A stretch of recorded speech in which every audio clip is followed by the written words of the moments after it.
This story is titled, My Dad Left My Mom for Her Sister. She ended up in mental asylum and now. He demanded that I take care of their children as a good big brother, so I took my revenge and it destroyed their life. Okay, so I've been sitting here for like an hour trying to figure out how to start this. I'm not really good at writing long posts, but I need to get this off my chest. I'm 28 male, and this whole mess started about 3 years ago. But I guess I should explain some stuff first so it all makes sense. We were basically what everyone would call the perfect family, at least on paper. My dad, Richard, 53, male. Everyone calls him Rick. Started this construction company right after marrying my mom, Sarah. They had been married for 25 years. Mom comes from this big Catholic family in Connecticut. She's got 5 sisters, and they used to be super close, like finishing each other's sentences close. Her younger sister Rachel was always around when I was growing up. She was that cool aunt who'd sneak me extra dessert and cover for me when I did dumb teenage stuff. We lived in this nice house in Lexington. Like, not mega rich or anything, but comfortable. Dad's business really took off when I was around 10, and suddenly we were living pretty good. Family vacations to Disney World every other year, new cars, that kind of thing. Mom was super involved with church stuff and ran these big charity events that everyone in town knew about. Aunt Rachel taught kindergarten at the local elementary school, and all the parents loved her because she was so good with the kids. Every single Sunday, no matter what, we'd have these massive family dinners. Like, everyone had to be there unless you were literally in the hospital. Dad would fire up his fancy grill, the one he spent way too much money on but wouldn't admit it. And all my aunts would bring their special dishes. Rachel always made this amazing mac and cheese that everyone fought over. I remember this one Sunday, maybe 6 months before everything went down, when my cousin Tommy, Rachel's kid, made some joke about how his mom was always texting someone these days. Rachel got super weird about it and said it was just work stuff. Dad knocked over his drink right after that. I didn't get the signs back then. But the day it all blew up is burned into my brain forever. It was our annual Memorial Day BBQ. Everyone was there, all my aunts, uncles, cousins, even some neighbors. We always did this huge cookout thing where people would come and go all day. Dad was acting weird the whole time, kept checking his phone and walking away to take work calls, which was strange because, like, it's Memorial Day? What construction work is happening on Memorial Day? Rachel was late, which was super weird for her, because she's usually the first one to show up to help set everything up. When she finally got there, she was all flustered, saying there was traffic on Memorial Day in our suburb. Sure. She put her phone down on the table to help carry some food out, and that's when it happened. My cousin Tommy, who was 16 at the time, grabbed what he thought was his phone. They had the same blue iPhone case. He was going to show his girlfriend some TikTok or whatever. But when he opened it, man, there they were. Hundreds of messages between my dad and Rachel. Not just normal messages either, like explicit stuff, pictures, plans to meet up, messages about how they were meant to be together and how they'd figure out a way to tell everyone soon. Tommy just lost it. Started screaming at his mom right there in the backyard.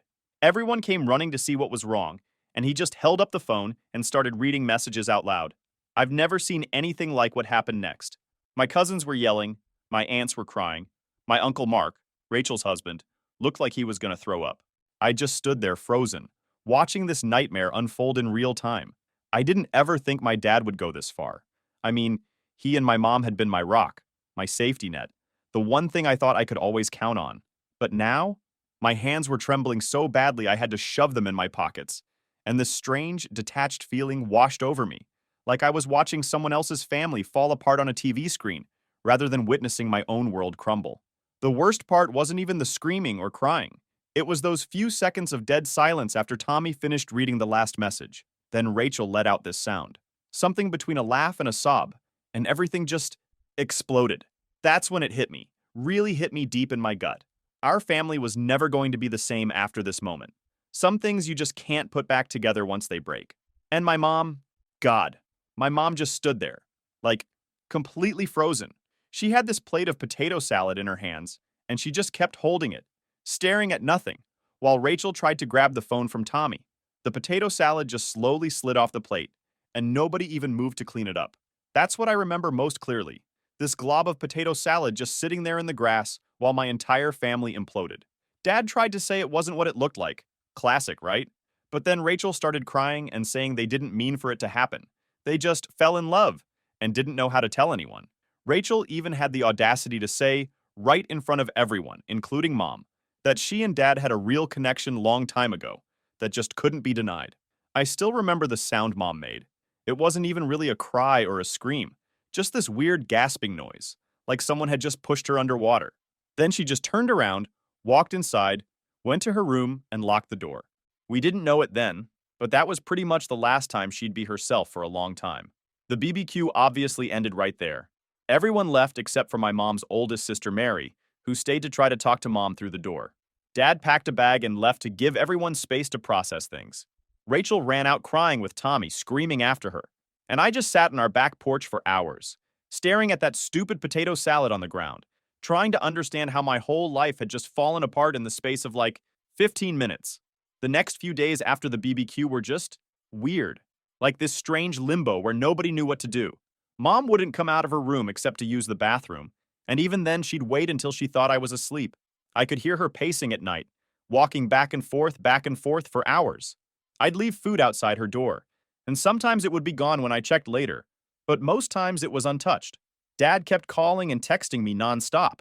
He was staying at some hotel in Cambridge, sending these long messages about how things aren't always black and white, and how sometimes life is complicated. Like, seriously? That's what you're going with?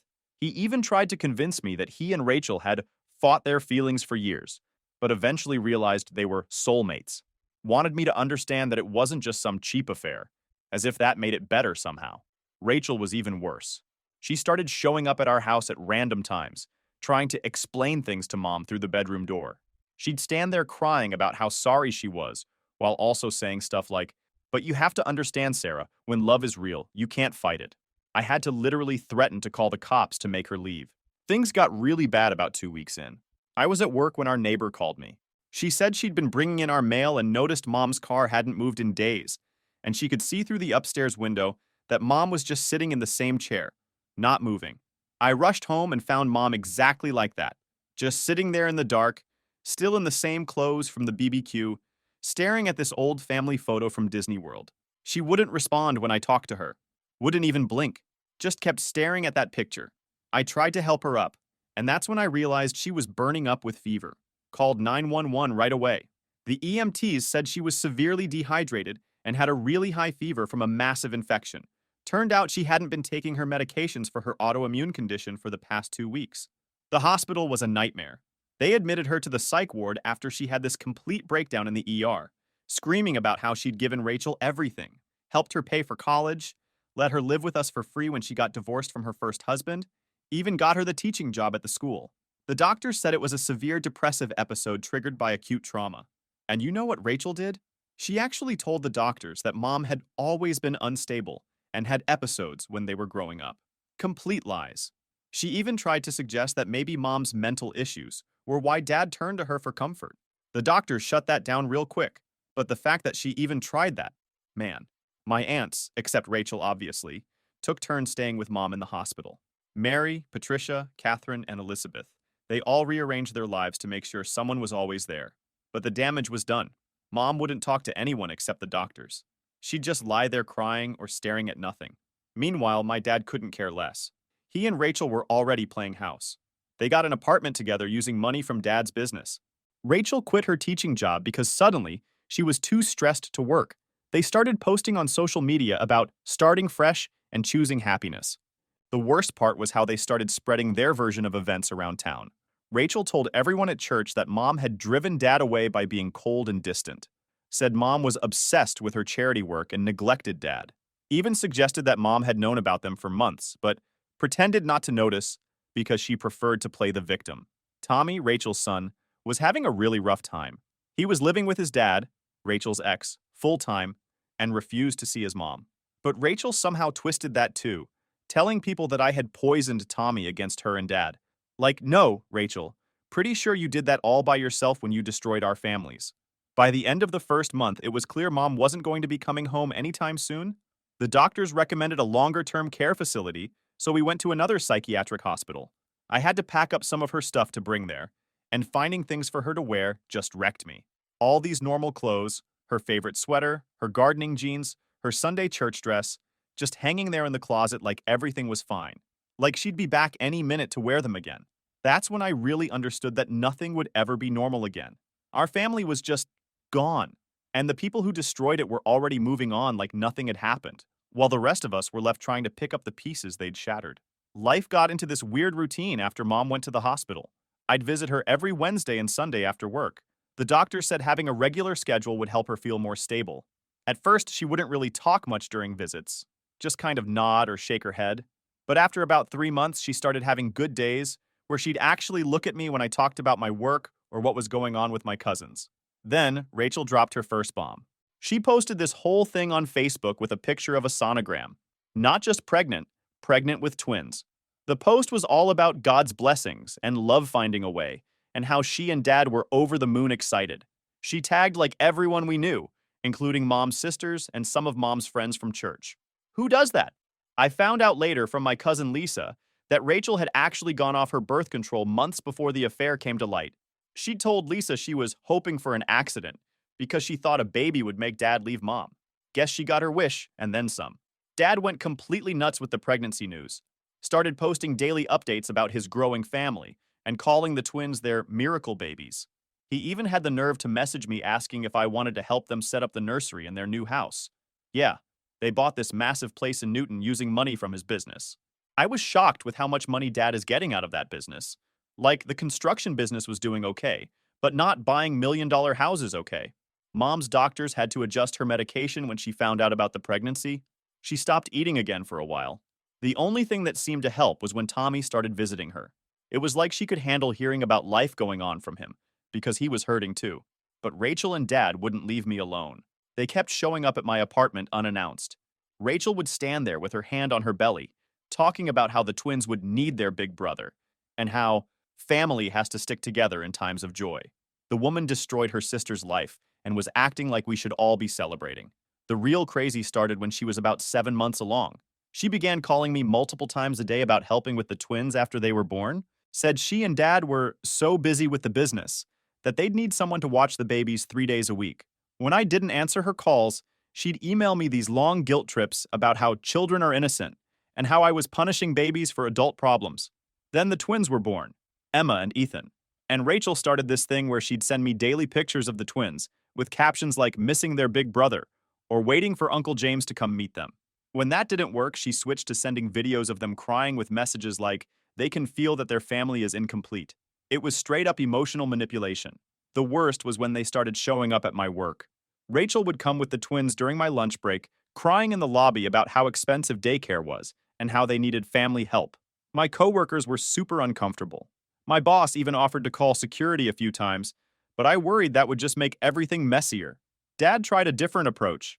He started talking about making me a partner in his business, saying he needed someone he could trust to help manage things while he focused on his new family. Said he'd give me a 25% stake if I agreed to come work with them and be there for the twins. Looking back, that offer makes me laugh now, considering what I know about the business. They even recruited people to pressure me. Rachel would tell people at church that I was refusing to acknowledge my own siblings, and that I was letting jealousy poison my relationship with innocent children. Some church ladies actually came to my apartment to counsel me about forgiveness and family obligations. I had to switch to a different grocery store because I kept running into these people who'd try to lecture me. The thing that really got me, though, was when Rachel started comparing herself to Mom. She'd say stuff like, I'm being a better mother than Sarah ever was, and at least I'm emotionally available for my children. She even told people that the twins were lucky not to have Mom in their life because they deserve better than her instability. I was absolutely disgusted by her audacity. By the time the twins were 6 months old, Rachel and Dad had this whole fantasy worked out. They wanted me to take the twins every weekend so they could have couple time. Said it would be good practice for when I had my own kids. Rachel even started telling people she was saving a room in their house for me. Like she actually thought I'd want to be part of their messed up little world.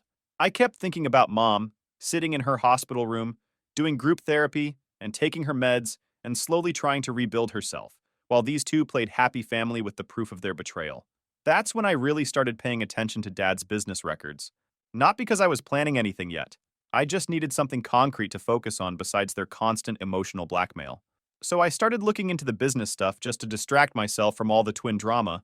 But man, I had no idea what I was about to uncover. Back in college, I'd help Dad with the books during summer breaks. mostly doing basic data entry and filing stuff. I remembered seeing some weird things, but never really thought much about it. I was just a dumb college kid happy to make some extra money. But now, looking at everything with fresh eyes, things weren't adding up. Like, literally not adding up. I started noticing these patterns in the invoices. They'd have jobs listed for way more materials than what would actually be needed for that type of project. There were also these weird subcontractor companies that kept showing up in the records. I Googled them and found nothing. Like, absolutely nothing. No websites, no business registrations, nothing. But Dad's company was apparently paying them hundreds of thousands of dollars for work. I still had access to most of the company's digital records from when I helped set up their network.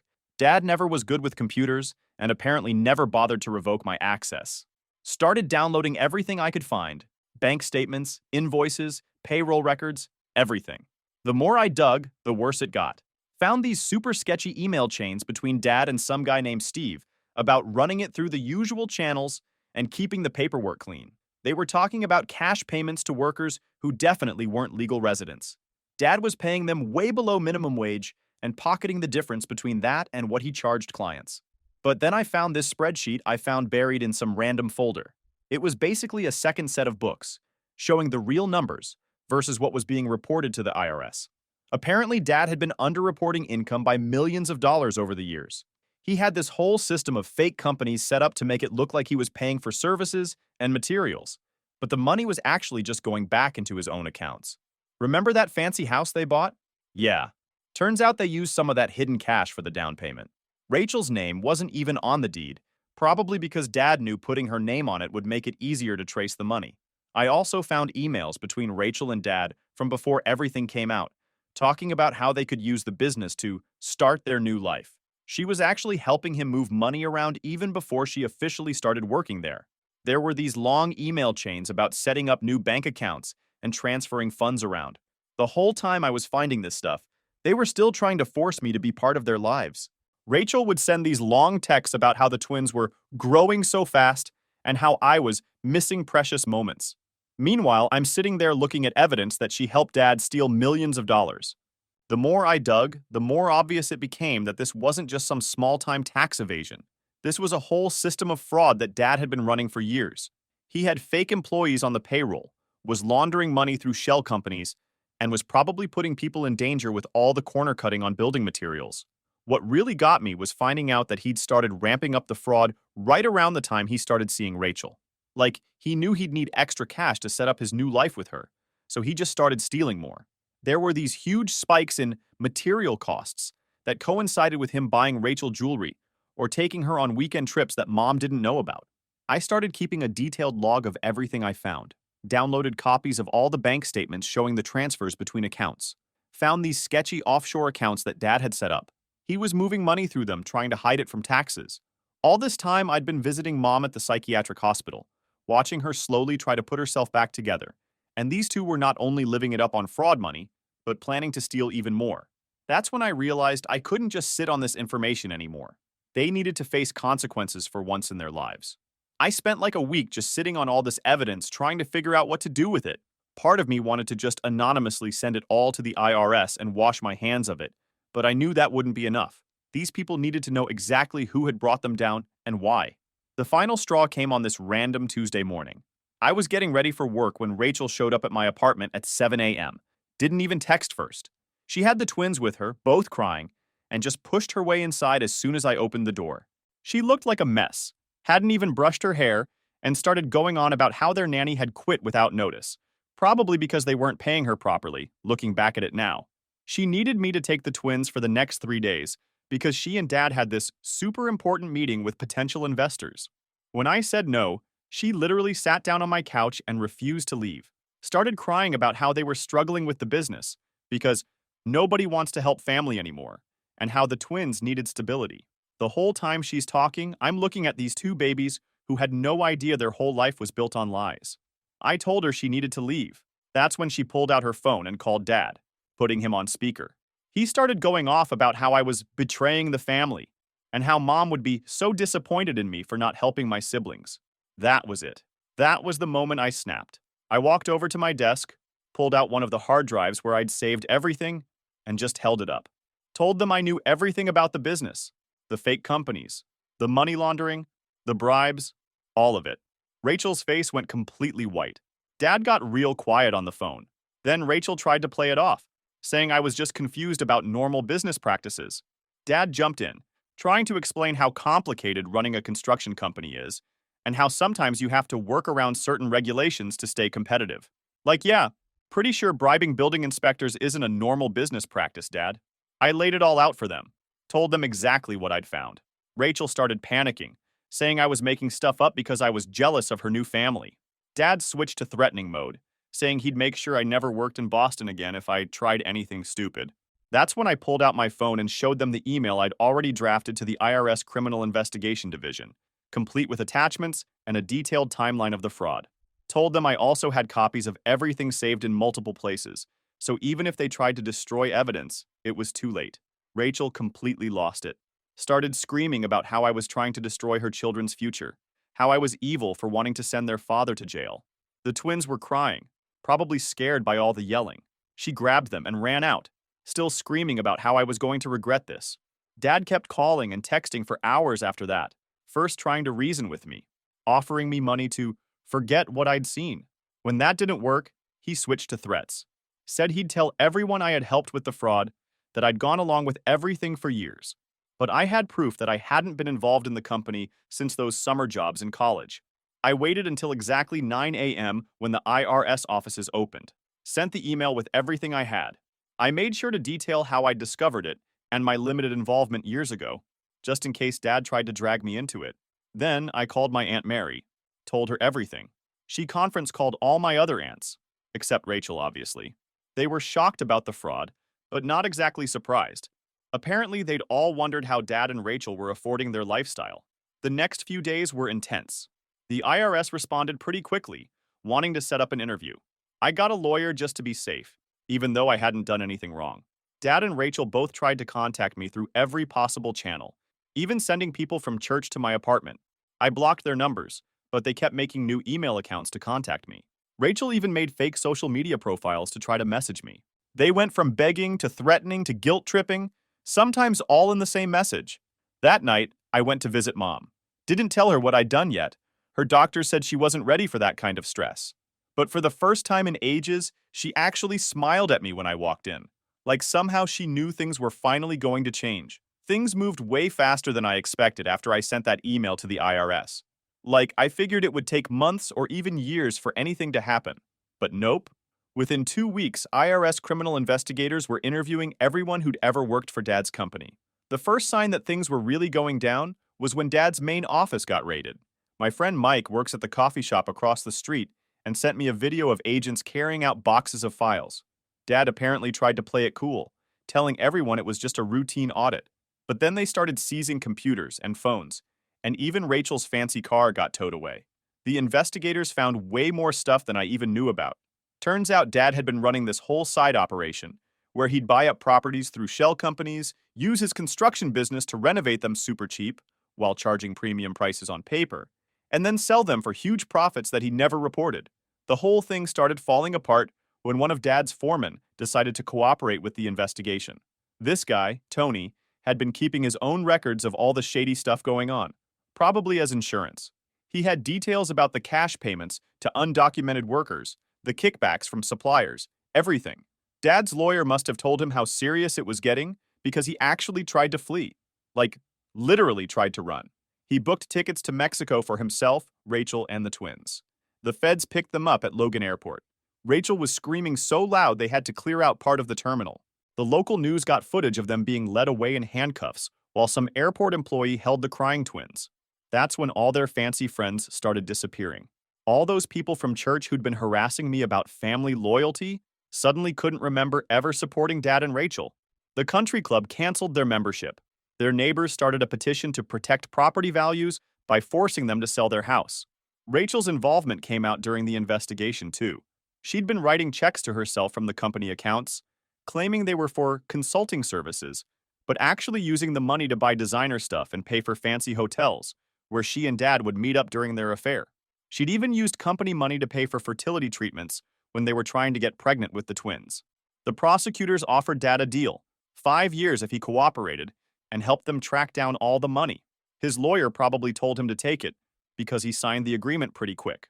Rachel wasn't included in the deal, though, since she'd tried to destroy evidence after the investigation started.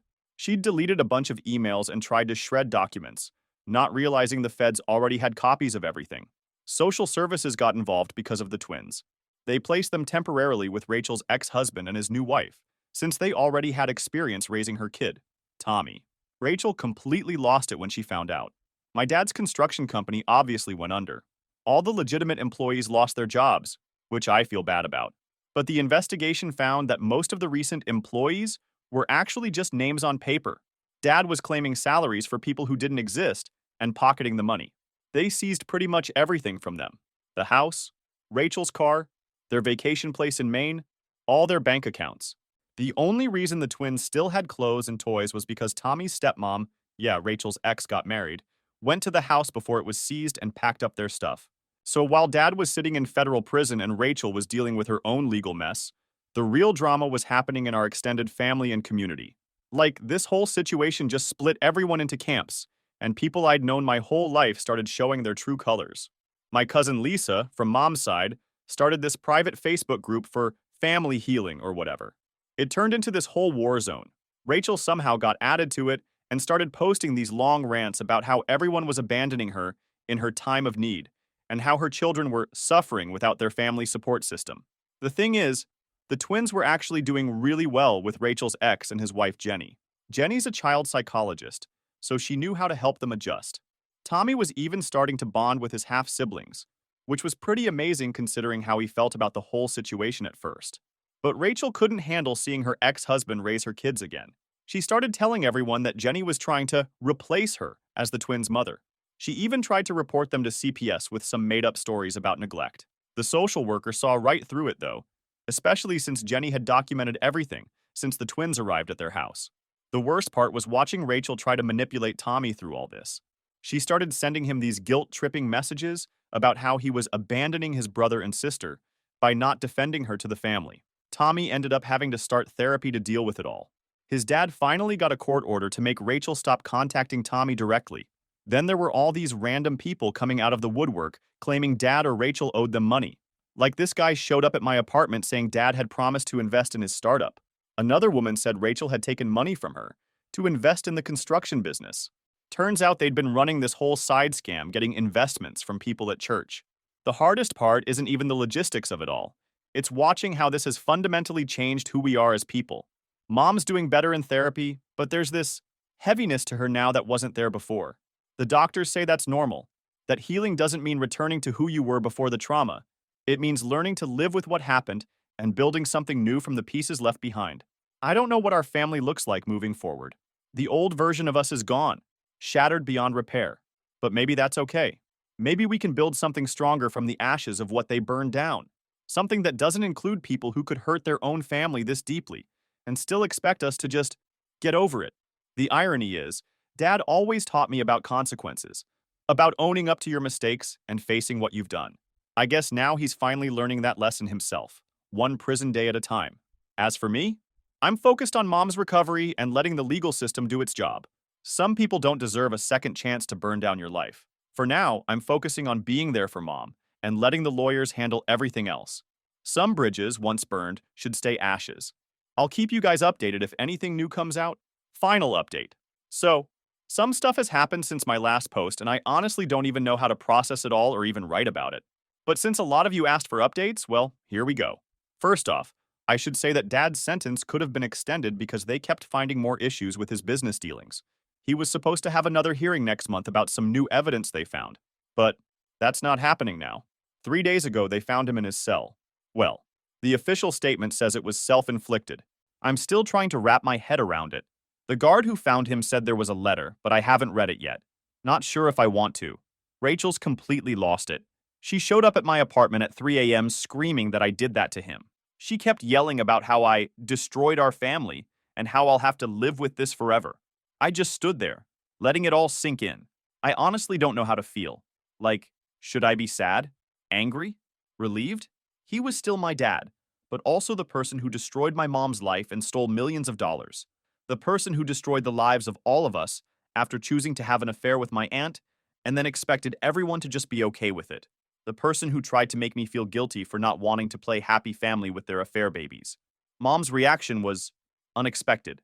When I told her, she just got really quiet and then said, I forgive him.